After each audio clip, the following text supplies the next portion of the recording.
Hello everyone, welcome to Pavi vlogs. இதான் நீங்கள் first time வரீங்கன்னா மறக்காமல் என் பேஜை சப்ஸ்கிரைப் பண்ணிக்கோங்க.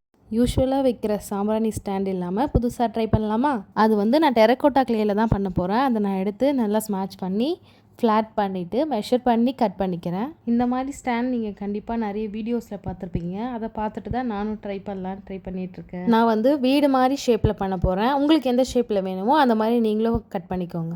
அதே மாதிரி 2 பீஸ் எடுத்துக்கோங்க.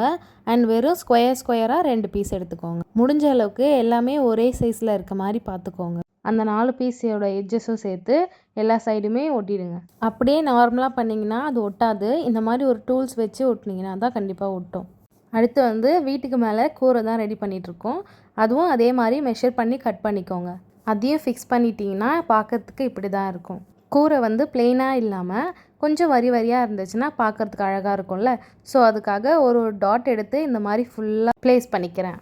இப்போ பார்க்குறதுக்கு கொஞ்சம் ரியலிஸ்டிக்காக இருக்குல்ல, அதுக்காக தான் இந்த மாதிரி பண்ணியிருக்கோம். போத் சைடு இதே மாதிரியே பண்ணிக்கோங்க. ஃப்ரண்ட்லேயும் டோர் லாக் இருக்க மாதிரி சும்மா கொஞ்சம் ஒரே ஒரு ஹார்ட் அழகாக இருக்கும்ன்ட்டு நான் ஃபிக்ஸ் பண்ணியிருக்கேன். உங்களுக்கு வேறு எந்த ஷேப் வேணுமோ அந்த மாதிரி ஃபிக்ஸ் பண்ணிக்கோங்க. அடுத்து மேலே சிம்னி மாதிரி ஒன்று ரெடி பண்ணிக்கிறேன். அப்போ தான் ஸ்மோக்லாம் வெளியே வரும். எல்லாமே முடிச்சுட்டு குட்டி குட்டி கரெக்ஷன்ஸ்லாம் பண்ணிக்கிறேன். உங்களுக்கு வேணும்னா பண்ணிக்கோங்க. அவ்வளோதான், வீடு ரெடி ஆகிடுச்சு. இது ட்ரை ஆனதுக்கப்புறமா உப்பு காகிதம் பேப்பர் சொல்லுவாங்க, அதை வச்சு நல்லா தேய்ச்சி சாஃப்டன் பண்ணிக்கோங்க எல்லா சைடுமே.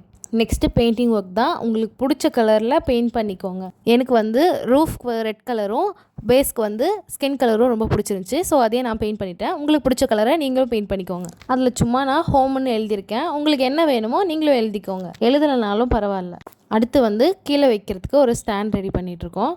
அதுக்கு வந்து இந்த மாதிரி ஃப்ளாட்டால் ஏதாவது டெக்கரேஷன்ஸ் மாதிரி சைடில் கொடுத்துக்கோங்க. அண்ட் அதையுமே நான் பெயிண்ட் பண்ணிக்கிறேன். அதுவும் கொஞ்சம் வீடுக்கு சூட் ஆகணுன்றதுனால சேம் வீட்டுக்கு கலரே பேஸ்க்கும் நான் கொடுத்துக்கிறேன்.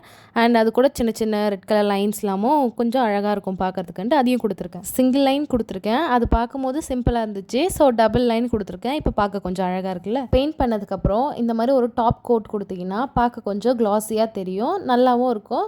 பெயிண்டிங்கும் லைஃப் லாங் கொஞ்சம் நல்லாயிருக்கும் பார்க்குறதுக்கு, ஃபேட் ஆகாமல். இதில் பாருங்கள், நான் ஒரு சைடு மட்டும் க்ளாஸி லுக் கொடுத்துருக்கேன், ஒரு சைடு மேட்டாக இருக்குது. அதுலேயே நல்ல டிஃப்ரென்ஸ் தெரியும். அவ்வளோதான், இது ட்ரை ஆனதுக்கப்புறமா அவுட்லுக் எப்படி இருக்குன்னு பார்த்துடலாமா?